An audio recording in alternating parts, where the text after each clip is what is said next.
Hello students, welcome to my channel concept chemistry. आज हम class 10 का जो चैप्टर फर्स्ट है जिसका नेम है केमिकल रिएक्शन एंड इक्वेशन, उसको एक्सप्लेन करेंगे। स्टार्ट करते हैं। सबसे फर्स्ट टॉपिक है chemical reaction, the process in which new substance with new properties are formed. वो प्रोसेस जिसमें नई सब्सटेंस नई प्रॉपर्टीज़ के साथ बनते हैं उसको केमिकल रिएक्शन बोलते हैं, या फिर बोल सकते हैं नॉर्मल इजी लैंग्वेज में rearrangement of atoms take place in a chemical reaction, यानी कि एक केमिकल रिएक्शन में जो एटम्स का रीअरेंजमेंट होता है उसको भी हम केमिकल रिएक्शन बोलते हैं। एग्जांपल, एक रिएक्शन दी हुई है H2 + O2 gives out H2। Hydrogen plus oxygen मिलकर क्या बनाता है? वाटर बनाता है। अब जो हाइड्रोजन की प्रॉपर्टीज़ और जो ऑक्सीजन की प्रॉपर्टीज़ है उससे डिफरेंट प्रॉपर्टीज़ किसकी हुई? H2O यानी कि वाटर की प्रॉपर्टीज़। तो यानी कि ये एक रिएक्शन, एक प्रोसेस हुआ जिसमें नए सब्सटेंस नई प्रॉपर्टीज़ के साथ बनते हैं, यानी कि H2O क्या एक नया सब्सटेंस है जिसकी एक नई प्रॉपर्टीज़ है, तो उसी को ही क्या बोलते हैं? हम केमिकल रिएक्शन बोलते हैं। अब इसमें जो लेफ्ट हैंड साइड लिखा हुआ है वो रिएक्टेंट होता है, जो राइट हैंड साइड लिखा हुआ है वो प्रोडक्ट होता है। The substance which take part in a chemical reaction are called reactant, यानी कि वो सब्सटेंस जो पार्टिसिपेट करते हैं केमिकल रिएक्शन में उसको रिएक्टेंट बोलते हैं, और वो सब्सटेंस जो रिजल्ट मिलता है, जो नए सब्सटेंस बनते हैं केमिकल रिएक्शन में, उसको हम क्या बोलते हैं? प्रोडक्ट बोलते हैं। एग्जाम्पल है magnesium plus oxygen gives out magnesium oxide. Magnesium और ऑक्सीजन मिलकर क्या बनाता है? मैग्नीशियम ऑक्साइड बनाता है हीट करने पर। तो लेफ्ट हैंड साइड रिएक्टेंट हुआ, राइट हैंड साइड प्रोडक्ट। कुछ सिचुएशन है डेली लाइफ की।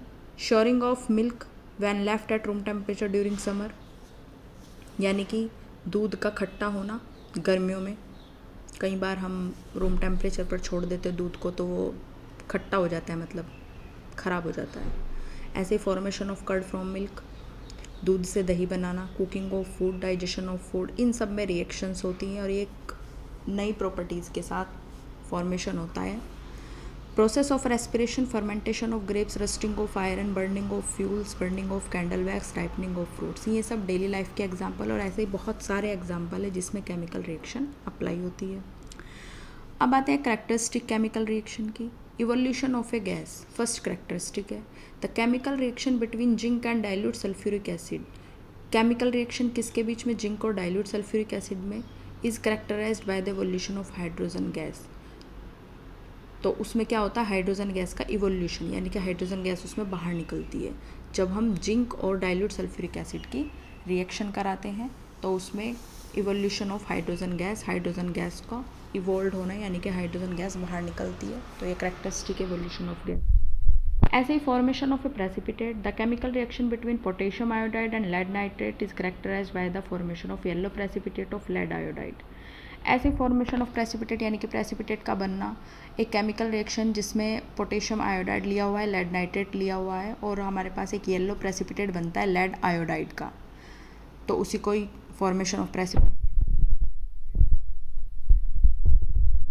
की।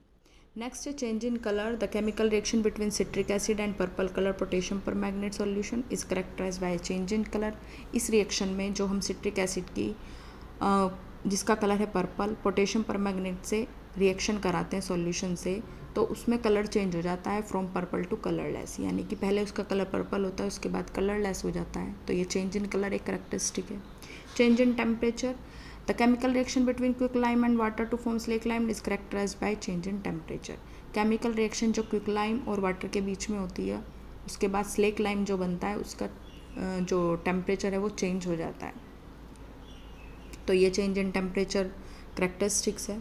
ऐसे ही नेक्स्ट आती है change in state, the combustion reaction of candle wax is characterised by change in state from solid to liquid and liquid to gas. ये state है जिसमें सॉलिड से लिक्विड और लिक्विड से गैस में चेंज होता है। जैसे एक आइस लिया हमने, उसको रूम टेम्परेचर पर रख दिया तो वो मेल्ट होना स्टार्ट हुआ, तो उसकी ऑटोमेटिक क्या है, अपनी स्टेट चेंज कर देता है वो सॉलिड से लिक्विड, लिक्विड से गैस। उसके बाद वेपराइज होता है, हीट करते हैं तो उसको वो गैस बन के, भाप बन के वेपराइज हो जाता है, इनके उड़ जाता है, तो गैस में चेंज हो जाता है, तो ये चेंज इन स्टेट हुई। नेक्स्ट है केमिकल इक्वेशन। केमिकल इक्वेशन क्या होता है? The method of representing a chemical reaction with the help of symbols and formula of the substance involve in it is known as chemical equation. Chemical reaction को represent करने का method symbol की help से, formula की help से, ठीक है। Of the substances involve in it, यानी कि जो सब्सटेंस इन्वॉल्व हुए रहते हैं हमारी केमिकल रिएक्शन में, उनको सिंबल की हेल्प से और फॉर्मूले की हेल्प से जो रिप्रेजेंट करते हैं वही होता है केमिकल इक्वेशन। रिप्रेजेंट करने का तरीका इसमें देखो, एग्जाम्पल वर्ड इक्वेशन जैसे zinc plus sulphuric acid, zinc sulphate plus hydrogen. तो ये पूरा एक वर्ड इक्वेशन लिखी हुई है। जिंक लिया है हमने, सल्फ्यूरिक एसिड लिया है और उसकी रिएक्शन, जिंक की रिएक्शन हमने सल्फ्यूरिक एसिड से कराई है, तो हमें क्या मिला है, जिंक सल्फेट और हाइड्रोजन। तो इसको फॉर्मूला बेस्ड या सिंबल बेस्ड कैसे लिख सकते हैं, तो जिंक को हम Zn से डिनोट करते हैं और सल्फ्यूरिक एसिड को H2SO4 से डिनोट करते हैं। तो मिलकर क्या बनाते हैं, ZnSO4 प्लस H2O, यानी कि Zn प्लस H2SO4 रिएक्टेंट्स है और ZnSO4 प्लस H2 प्रोडक्ट है। Left hand side reactant, right hand side product. ऐसे ही एक एग्जांपल है मैग्नीशियम और ऑक्सीजन का। इसमें मैग्नीशियम लिया हुआ है, ऑक्सीजन लिया है, जो मैग्नीशियम ऑक्साइड बना रहे हैं। लेफ्ट हैंड साइड रिएक्टेंट्स और राइट हैंड साइड प्रोडक्ट। उसके बाद अब इस रिएक्शन को हमने रिप्रेजेंट करने का तरीका तो हमसे आ गया, हमने पढ़ लिया, लेकिन इसको बैलेंस कैसे करेंगे। तो ये भी पता होना चाहिए कि बैलेंस्ड केमिकल इक्वेशन क्या होती है और अनबैलेंस्ड केमिकल इक्वेशन क्या होती है, क्योंकि हमारे पास जो केमिकल इक्वेशन होती है वो बैलेंस्ड होनी चाहिए। A balanced equation has an equal number of atoms. एक बैलेंस्ड केमिकल इक्वेशन वह होती है जिसमें इक्वल नंबर ऑफ एटम्स होते हैं दोनों side, left hand side, right hand side, मतलब रिएक्टेंट्स और प्रोडक्ट्स के साइड दोनों तरफ जो हमारे पास एटम्स हैं उनकी संख्या इक्वल होना चाहिए, उनका मास इक्वल होना चाहिए। जैसे Zn plus H2SO4 gives out ZnSO4 plus H2। अभी Zn यानी कि जिंक यहाँ पर कितना है, 1 है, left hand side, right hand side भी 1 है। H2SO4 कितना है, लेफ्ट हैंड साइड, H2 1 है, राइट हैंड साइड भी H2 1 है, और SO4 इधर 1 है, left hand side, right hand side भी 1 है। तो यानी कि ये पूरी इक्वेशन क्या है, बैलेंस्ड केमिकल इक्वेशन है। अब अनबैलेंस्ड केमिकल इक्वेशन कहती है जहाँ पर अनइक्वल नंबर ऑफ एटम्स होते हैं दोनों साइड, रिएक्टेंट्स में, प्रोडक्ट्स में। अभी देखो आप,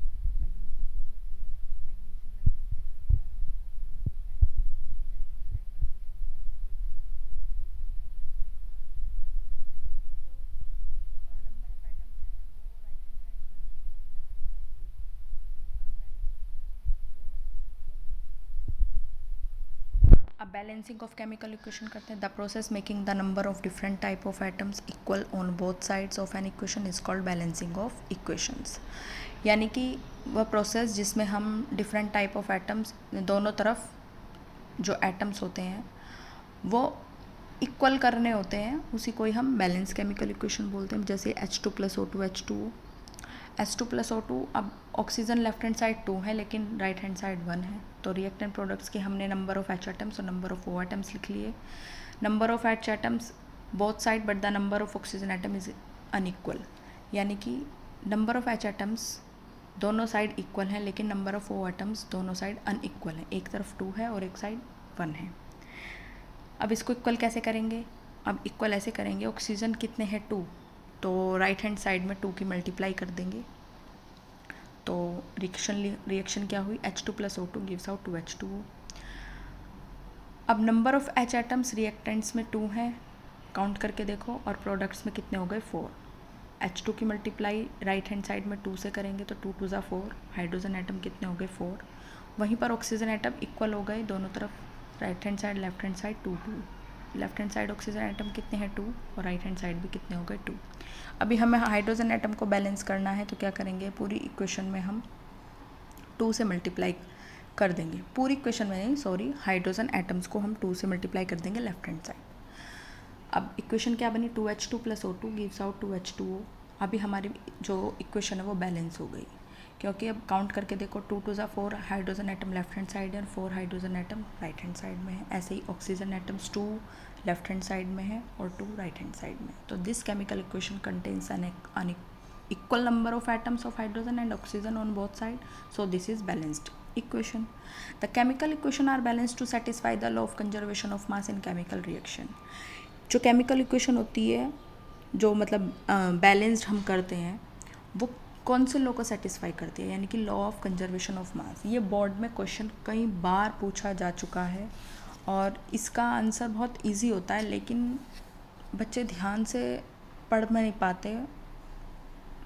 इजी क्वेश्चन है तो इजी ही आंसर होगा। The chemical equation are balance to satisfy the law of conservation of mass in chemical reaction, मतलब कि केमिकल इक्वेशन जब बैलेंस्ड करते हैं तो वो कौन से लॉ को सेटिस्फाई करती है, तो वो लॉ ऑफ कंजर्वेशन ऑफ मास को सेटिस्फाई करती है। और जो हम बैलेंस करते हैं इक्वेशंस को किस मेथड से, उस मेथड का नाम, ये भी बहुत बार पूछा हुआ क्वेश्चन है, उसको हिट एंड ट्रायल मेथड बोलते हैं। To make equation more informative, यानी कि इक्वेशन को हम इन्फॉर्मेटिव कैसे बना सकते हैं। The chemical equation can be made more informative in 3 ways. 3 तरीके से हम केमिकल इक्वेशन का इन्फॉर्मेटिव बना सकते हैं जिनसे हमें इन्फॉर्मेशन ली जा सके, मतलब कैसे हम सिंबल को रिप्रेजेंट करते हैं, कैसे उनकी स्टेट को रिप्रेजेंट करते हैं, कैसे जो हीट चेंज होता है उसको रिप्रेजेंट, कैसे उसकी कंडीशन को।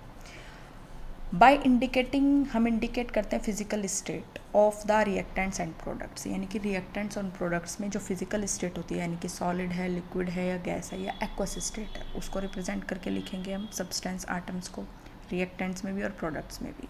उसके बाद हीट चेंज, यानी कि अगर हीट चेंज जैसे हीट बाहर निकल रही है या हम रिएक्शन में ले रहे हैं, अगर हम उसके बारे में रिप्रेजेंट कर दें, इंडिकेट कर दें दोनों तरफ रिएक्शन में, चाहे वो रिएक्टेंट्स की साइड हो चाहे प्रोडक्ट्स की साइड हो, चाहे वो एक हम हीट दे रही हो यानी कि गर्म कर रही हो रिएक्शन को, तो एरो के ऊपर लिखते हैं। ऐसे ही ट्राइंगल का सिंबल होता है हीट को रिप्रेजेंट करने के लिए, वह रिप्रेजेंट करते हैं। उसके बाद condition under which the reaction take place, इससे हम रिप्रेजेंट करते हैं। अभी आगे कंडीशंस लिखते हैं मतलब उनकी, तो आगे हम ही पढ़ेंगे। देखो फर्स्ट टॉपिक है to indicate the physical state of reactants and products in equation. Physical state कैसे डालते हैं हम रिएक्टेंट्स प्रोडक्ट्स में, तो सॉलिड स्टेट को एस से रिप्रेजेंट करते हैं, लिक्विड को एल से, एक्वा सॉल्यूशन को ए क्यू से और गैसेस स्टेट को जी से। तो अभी हमने इक्वेशन डाली है जेड एन एस यानी कि सॉलिड है zinc plus H2SO4 aqueous form में है हाइड्रोजन सल्फेट, उसके बाद मतलब सल्फ्यूरिक एसिड, उसके बाद ZnSO4 zinc sulphate aqueous form में मिला है और हाइड्रोजन गैस के फॉर्म में मिली है। तो इसको हमने पूरी इक्वेशन को रिप्रेजेंट कर दिया सिंबल के साथ, कंडीशंस के साथ। To indicate the heat change in an equation, अब हीट चेंज के बारे में there are 2 types of reaction heat changes, exothermic और एंडोथर्मिक। एक्सोथर्मिक का मतलब होता है जिसमें हमारी हीट इवॉल्व होती है, बाहर निकलती है। Those reaction in which heat is evolve are known as exothermic reaction. जैसे कार्बन ऑक्सीजन लिया हमने और क्या मिलकर क्या बना, कार्बन डाइऑक्साइड, तो इसमें हीट बाहर निकलती है। ऐसे ही नेचुरल गैसेस का एग्जाम्पल है CH4 गैसेस स्टेट में प्लस 2O2 गैसेस स्टेट में मिलकर क्या बनाता है, कार्बन डाइऑक्साइड और 2H2O, और इसमें हीट एनर्जी बहुत ज़्यादा बाहर निकलती है। The burning of natural gas is an exothermic reaction, all the combustion reaction are exothermic reaction. Combustion of fuel such as wood, coal, petrol, kerosene and diesel, यानी कि हम फ्यूल को जो बर्न करते हैं यानी कि जलाते हैं, जिसको हम ईंधन बोलते हैं, उसमें वुड, कोल, पेट्रोल, केरोसिन ये सब चीज़ें आती हैं। इन सब चीज़ में हीट एनर्जी बहुत ज़्यादा इवॉल्व होती है, बहुत भारी मात्रा में बाहर निकलती है। Respiration is an exothermic process, respiration भी यानी कि जो हम सांस ले रहे हैं इसका जो प्रोसेस है ये भी एक्सोथर्मिक प्रोसेस है। रिएक्शन क्या लिखे, C6H12O6 + 6O2 gives out 6CO2 gas form में, 6H2O लिक्विड फॉर्म में और एनर्जी बाहर निकली। तो ये सब क्या एक्सोथर्मिक रिएक्शन के एग्जाम्पल थे। उसके बाद आता है endothermic reaction. Those reaction in which heat is absorbed are known as endothermic reaction, यानी कि जिस रिएक्शन में हीट को एब्जॉर्ब किया जाता है। जैसे नाइट्रोजन ऑक्सीजन के साथ रिएक्शन कराई नाइट्रोजन की और हीट दिया, मतलब तो क्या मिलकर क्या बना, नाइट्रोजन मोनोऑक्साइड, मतलब गर्म किया, बर्न किया, उसको हीट मिली, तो इसी को क्या बोलते हैं endothermic reaction. The reaction between nitrogen and oxygen to form nitrogen monoxide is an endothermic reaction because heat is absorbed in this reaction, क्योंकि इस रिएक्शन में क्या हुआ, हीट एब्जॉर्ब हुई। All the decomposition reaction are endothermic reaction, जितनी भी decomposition reaction होती है, आप आगे पढ़ोगे डिकम्पोजिशन रिएक्शन क्या होता है, उसको एंडोथर्मिक रिएक्शन बोलते हैं। Photosynthesis in endothermic reaction, photosynthesis क्या है, एंडोथर्मिक रिएक्शन है। Electrolysis of water to form hydrogen and oxygen is also an endothermic reaction, यानी कि वाटर का इलेक्ट्रोलाइसिस जिसमें हाइड्रोजन और ऑक्सीजन बनता है उसको भी एंडोथर्मिक रिएक्शन बोलते हैं। उसके बाद आता है to indicate the condition under which the reaction take place. अब कंडीशन क्या क्या, मतलब इंडिकेट कैसे करें कंडीशन को जिसमें रिएक्शन हमारी केमिकल रिएक्शन होती है। If heat is required for a reaction to take place then heat sign delta is put over the arrow of the equation, यानी कि एरो के ऊपर हम हीट साइन बना देंगे, डेल्टा बना देंगे जब हमारे पास हीट रिक्वायर्ड हो रही है, यानी कि हीट की हमें ज़रूरत पड़ रही हो रिएक्शन में। If the reaction take place in the presence of a catalyst then the symbol or formula the catalyst is also written above or below the arrow sign in the equation, यानी कि अगर हमें catalyst की ज़रूरत पड़ी है, catalyst की presence में हमें केमिकल रिएक्शन करा रहे हैं, तो उसमें हम एरो के ऊपर कैटलिस्ट लिख देंगे. For example when potassium chlorate KClO3 is heated in the presence of magnesium dioxide catalyst, यानी कि अब रिएक्शन क्या है, 2KClO3 पोटेशियम क्लोरेट है, फॉर्मूला है KClO3 पोटेशियम क्लोरेट का. अब हमने हीट किया और कैटलिस्ट इसमें क्या डाला, किस कौन से कैटलिस्ट की प्रेजेंस में रिएक्शन हो रही है, MnO2 मैग्नीशियम डाइऑक्साइड. उसके बाद क्या मिला हमें, 2KCl + 3O2 पोटेशियम क्लोराइड मिला सॉलिड फॉर्म में और ऑक्सीजन गैस की फॉर्म में. The green plants make food by photosynthesis. During photosynthesis carbon dioxide combines with water in the presence of sunlight and green pigment of leaves called chlorophyll to make food like glucose and oxygen is given out. Green plants अपना food बनाते हैं, उस process का नाम है photosynthesis. Process के during photosynthesis carbon dioxide combined and green pigment of leaves, यानी कि इसमें फोटोसिंथेसिस के दौरान कार्बन डाइऑक्साइड कंबाइन होता है वाटर के साथ सनलाइट की प्रेजेंस में, तो ग्रीन पिगमेंट ऑफ लीव यानी कि जो पत्तियों में ग्रीन पिगमेंट है उसमें क्या बनता है, वो अपना फूड तैयार करते हैं, उसको क्या बोलते हैं, chlorophyll. To make food like glucose and oxygen is given out, तो उसमें ग्लूकोज और ऑक्सीजन बाहर निकलता है, जो मिलता है वही उसका फूड है. ग्लूकोज और ऑक्सीजन तो फूड ही होता है. 6CO2 और 6H2 ये रिएक्शन है, इनसे रिएक्शन कराई कार्बन डाइऑक्साइड की वाटर से सनलाइट की प्रेजेंस में, और क्लोरोफिल कैटलिस्ट बोल सकते हैं क्लोरोफिल को आप as a catalyst. C6H12O6 glucose होता है एक्वस फॉर्म में, और 6O2 ऑक्सीजन की फॉर्म में, मतलब ऑक्सीजन गैस की फॉर्म में हमें मिलती है. तो ये हुई रिएक्शन फोटोसिंथेसिस की. ये फोटोसिंथेसिस की रिएक्शन आपको इसलिए दी हुई है यहाँ पर, इसमें हमने क्या चीज़ कंडीशन क्या क्या अप्लाई की रिएक्शन में वो हमने लिख दिया. सनलाइट की प्रेजेंस में हुई और कैटलिस्ट कौन सा है, chlorophyll as a catalyst. Magnesium dioxide catalyst, तो हमने इसकी फॉर्म में क्लोरोफिल क्या है कि हमने कंडीशन डाल दिया. जैसे मैग्नीशियम डाइऑक्साइड ऊपर कैटलिस्ट की फॉर्म में थी, ऐसे ही क्लोरोफिल कैटलिस्ट की फॉर्म में हमने यहाँ पर एरो के ऊपर ये सब चीज़ें रिप्रेजेंट कर दी. अब आते हैं types of chemical reaction. Combination reaction क्या है, फर्स्ट है कॉम्बिनेशन रिएक्शन. कॉम्बिनेशन रिएक्शन क्या होते हैं, दोज रिएक्शन इन विच 2 और more substance combine to form a single substance, यानी कि ऐसी रिएक्शन जिसमें 2 या 2 से अधिक सब्सटेंस कंबाइन होकर एक सिंगल सब्सटेंस बनाते हैं, उसको क्या बोलते हैं, कॉम्बिनेशन रिएक्शन. जैसे एग्जांपल दी हुई है, मैग्नीशियम ऑक्सीजन मिलकर मैग्नीशियम ऑक्साइड, यानी कि कंबाइन हो गई, रिएक्शन कंबाइन हो गई. C+O2 carbon plus oxygen carbon dioxide.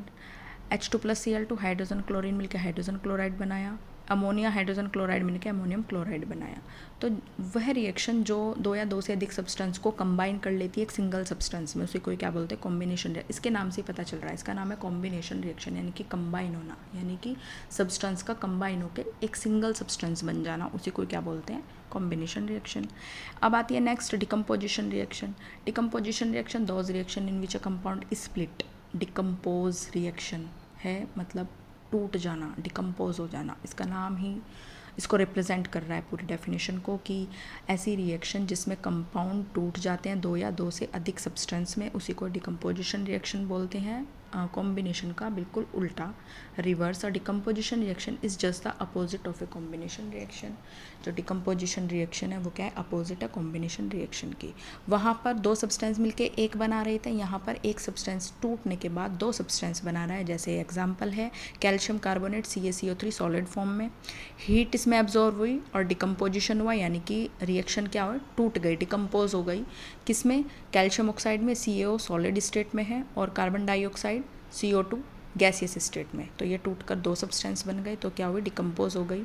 When A decomposition reaction is carried out by heating it is called thermal decomposition, यानी कि जब डिकम्पोजिशन रिएक्शन में हीट बाहर निकलती है उसको क्या बोलते हैं, थर्मल डिकम्पोजिशन रिएक्शन बोलते हैं.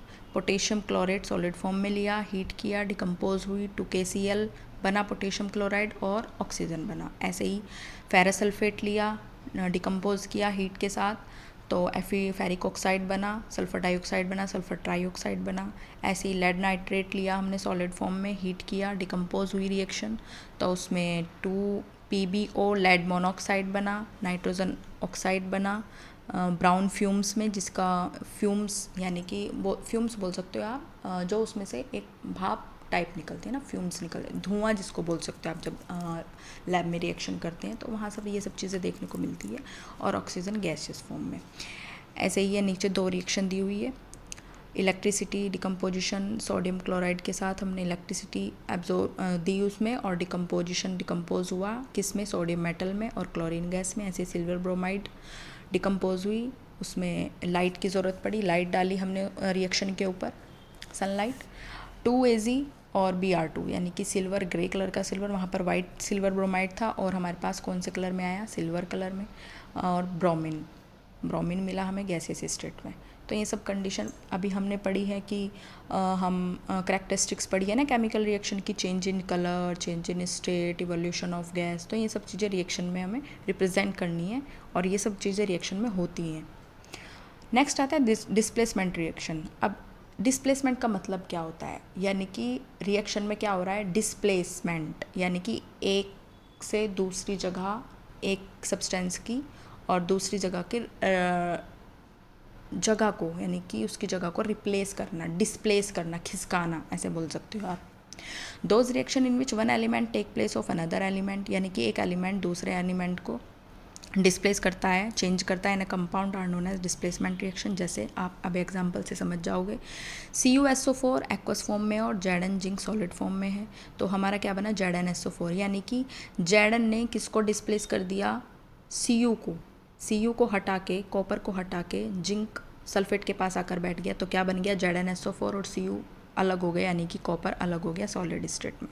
तो ये क्या हुआ, उसने, जिंक ने कॉपर को हटा दिया, डिस्प्लेस कर दिया, यानी कि चेंज कर दी अपनी जगह को, और कॉपर को अलग करके एक तरफ बिठा दिया, और ये हुई displacement reaction. This displacement reaction take place because zinc is more reactive than copper. ऐसा क्यों हुआ, ऐसा मतलब रिएक्शन में ऐसा क्यों हुआ, इसलिए क्योंकि जिंक जो है वो कॉपर से ज़्यादा रिएक्टिव है, इसीलिए जिंक ने उसको डिस्प्लेस कर दिया कॉपर को। जो रिएक्शन में ज़्यादा रिएक्टिव होगा वही सब्सटेंस एक दूसरे को डिस्प्लेस कर सकते हैं। नेक्स्ट एग्जाम्पल है, नेक्स्ट रिएक्शन है CuCl2 कॉपर क्लोराइड और लेड Pb, डिस्प्लेस कर दिया लेड ने कॉपर को, PbCl2 बना, लेड क्लोराइड बना, और कॉपर बाहर निकल गया, यानी कि कॉपर साइड हो गया। ऐसे ही क्लोरीन की रिएक्शन हमने पोटेशियम आयोडाइड से कराई, तो इसमें पोटेशियम क्लोराइड बना, यानी कि KCl2KCl बना, और आयोडीन इसमें से अलग हो गया। ऐसे ये दोनों रिएक्शन है, आयरन ऑक्साइड फेरिक ऑक्साइड को एल्यूमिनियम के साथ रिएक्शन कराई तो एल्यूमिनियम ऑक्साइड बना, क्योंकि जो ज़्यादा रिएक्टिव है वो उसको डिस्प्लेस कर देगा। ऐसे मैग्नीशियम 2HCl MgCl2 और H2 बना, मैग्नीशियम के साथ हाइड्रोक्लोरिक एसिड की हमने रिएक्शन कराई तो मैग्नीशियम क्लोराइड बना, और हाइड्रोजन इसमें से बाहर निकल गया। ऐसे ही आता है नेक्स्ट रिएक्शन है double displacement reaction. Those reaction in which 2 compounds react by an exchange of ions to form 2 new compounds are called double displacement reaction. वहाँ पर एक को डिस्प्लेस कर रहे थे, एक सब्सटेंस को, यहाँ पर डबल डिस्प्लेसमेंट हो गया, यानी कि एक दूसरे आपस में एक्सचेंज हो जाएंगे। Those reaction in which 2 compound, ऐसी रिएक्शन जिसमें 2 कंपाउंड रिएक्ट करेंगे by an exchange of ions, यानी कि एक दूसरे को एक्सचेंज करके टू फॉर्म 2 न्यू कंपाउंड्स, और 2 नए कंपाउंड बनेंगे, उसको क्या बोलेंगे, डबल डिस्प्लेसमेंट रिएक्शन बोलेंगे। जैसे सिल्वर नाइट्रेट सोडियम क्लोराइड की रिएक्शन कराई तो क्या बना, सिल्वर क्लोराइड, यानी कि Ag किसके साथ बैठ गया आके, क्लोराइड के साथ, AgCl बन गया, और सोडियम किसके साथ चला गया, नाइट्रेट के साथ, तो क्या बना, NaNO3, यानी कि सोडियम नाइट्रेट बना। ऐसे ही ये सब एग्जाम्पल डबल डिस्प्लेसमेंट रिएक्शन के एग्जाम्पल है। एल्यूमिनियम क्लोराइड की रिएक्शन अमोनियम हाइड्रोक्साइड से कराई, एल्यूमिनियम हाइड्रोक्साइड बना, अमोनियम क्लोराइड बना। जो ज़्यादा रिएक्टिव हो उसको डिस्प्लेस कर देगा, इसमें एटम्स एक्सचेंज होंगे, ठीक है, और 2 नए कंपाउंड्स बनेंगे, उसी को डबल डिस्प्लेसमेंट बोलते हैं। ऐसे ही कॉपर सल्फेट ने हाइड्रोजन सल्फाइड के साथ रिएक्शन की तो कॉपर हाइसल्फाइड बना और सल्फ्यूरिक एसिड बना। सोडियम हाइड्रोक्साइड ने हाइड्रोक्लोरिक एसिड के साथ रिएक्शन कराई तो सोडियम क्लोराइड बना और वाटर बना।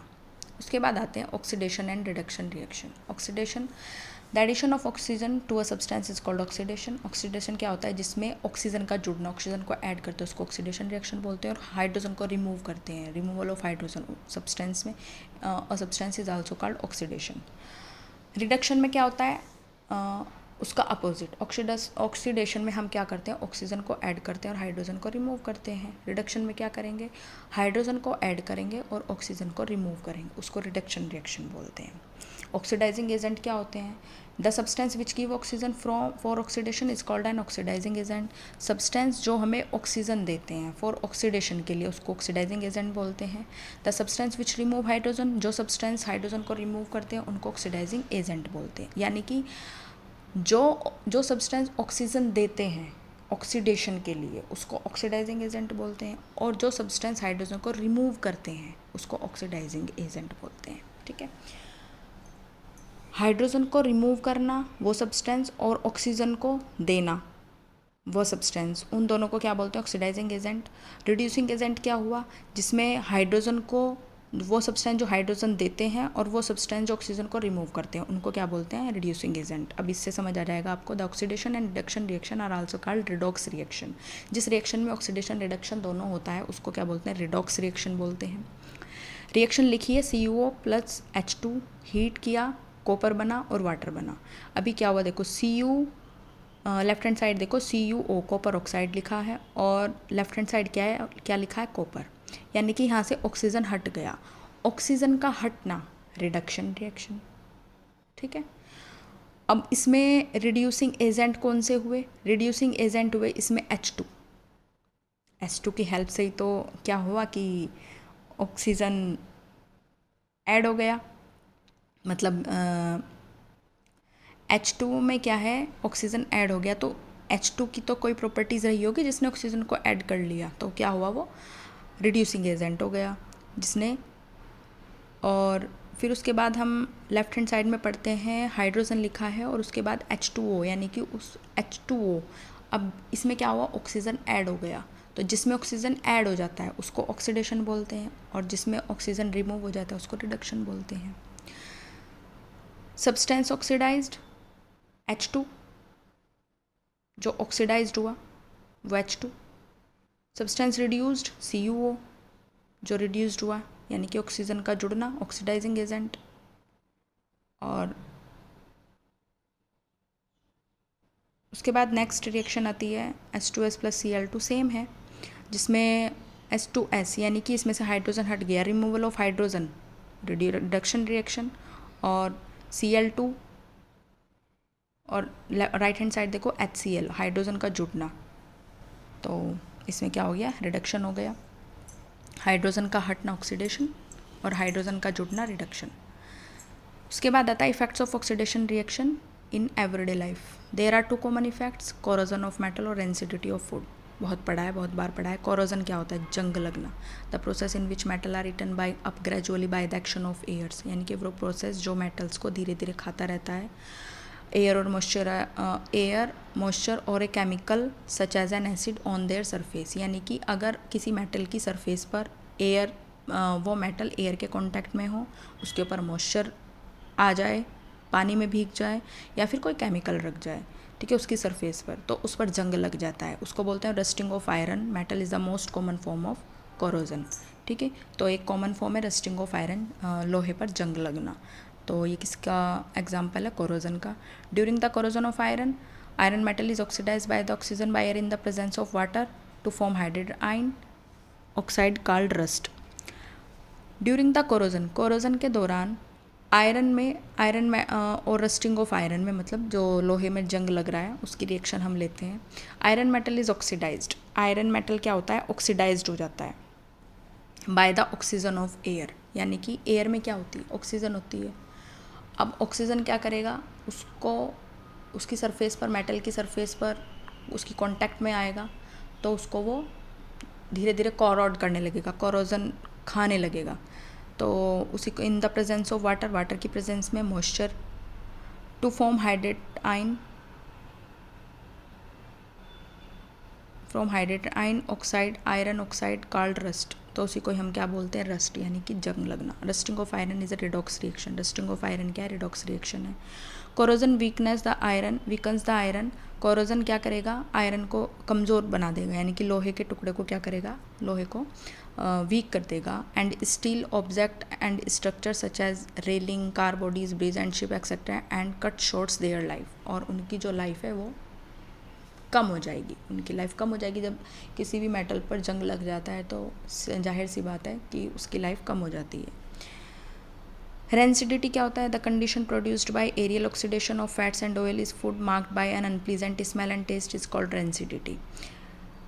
वह condition aerial oxidation of fats and oil in food, यानी कि फूड में फैट्स एंड ऑयल होता है फूड में, मार्क्ड बाय अनप्लीजेंट स्मेल। अगर हमने कोई भी खाने का सामान लिया जो पैकेट बंद सामान ले, तो आप उसको, मान लो हमने एक चिप्स का पैकेट लिया, उसमें से एक चिप्स निकाला और उसको फोल्ड करके पैकेट को रख दिया, तो उसके बाद क्या होगा, वो पूरा पैकेट ख़राब हो जाएगा, उसमें से अलग तरीके की स्मेल आने लगेगी। और हम क्या बोलते हैं, वो सील गया, सीलना बोलते हैं ना, सीलन आ गई इसमें, तो उसमें मॉइस्चर आ गया, तो उसकी वजह से क्या हुआ, जो उसका कुरकुरे लगते हैं जो चिप्स, तो वो क्या हुआ, अनप्लीजेंट स्मेल आने लगी और वो सील गई, तो वो उनकी कंडीशन क्या हो जाती है, पुअर कंडीशन में आ जाते हैं वो, उनका टेस्ट और उनकी स्मेल सब चेंज हो जाती है, तो उसको क्या बोलते हैं, रेंसिडिटी बोलते हैं। The development of rancidity of food can be prevented or retarded in the following ways, यानी कि रेंसिडिटी के ऑफ फूड के अंदर मतलब जो डेवलपमेंट होता है उसको कैसे बचा सकते हैं रेंसिडिटी से। इसका मतलब ये है कि हम अपने खाने को कैसे बचा सकते हैं रेंसिडिटी से। Rancidity can be prevented by adding antioxidant to food containing fats and oil. Rancidity से बचाने के लिए हम अपने फूड में क्या ऐड करते हैं, एंटीऑक्सीडेंट ऐड करते हैं। दो कॉमन एंटीऑक्सीडेंट है, ब्यूटाइलेटेड हाइड्रोक्सी एनिसोल BHA और ब्यूटाइलेटेड हाइड्रोक्सी टोल्यूइन। सेकेंड है, rancidity can be prevented bye packaging fat and oil is containing food in nitrogen gas, यानी कि जो पैकेट के अंदर फूड होता है, पैकेजिंग फूड होता है, उसके अंदर नाइट्रोजन गैस भर देते हैं, तो उससे हमारा खाना जो होता है उसमें अनप्लीजेंट स्मेल नहीं होती और टेस्ट भी ख़राब नहीं होता। Rancidity can be prevented retarded by keeping food in refrigerator, यानी कि फ्रिज के अंदर हम अपने सामान को बचा सकते हैं। Rancidity can B retarded, rancidity को कैसे रिटार्ड कम कर सकते हैं, storing food in air tight container. Rancidity can B retarded bye storing food away from light, यानी कि लाइट से दूर रखकर भी हम रेंसिडिटी से बच सकते हैं, अपने खाने को रेंसिडिटी से बचा सकते हैं। अब बच्चों, आपका ये पूरा चैप्टर एक वीडियो में मैंने फिनिश कर दिया। अगर आपको ये चैप्टर समझ आए तो थैंक यू, अगर मैं आपको समझा पाई तो उसके लिए बहुत बहुत थैंक यू। आगे ही आपको ऐसे ही वीडियो चैप्टर वाइज मिलती रहेगी। ये शॉर्ट चैप्टर था तो एक वीडियो में ख़त्म हो गया, कुछ चैप्टर लॉन्ग होते हैं तो 2 वीडियो में हम ख़त्म कर सकते हैं पूरे चैप्टर को। और अगर ऐसी बात है हम इसमें, जैसे हमने पढ़ा था कि बैलेंसिंग केमिकल इक्वेशन, इसमें हम एक वीडियो बना सकते हैं बैलेंसिंग केमिकल इक्वेशन की, तो उसमें हम आपको एक वीडियो बना देंगे जिसमें हम केमिकल इक्वेशन को बैलेंस्ड कैसे कर सकते हैं वह बता देंगे।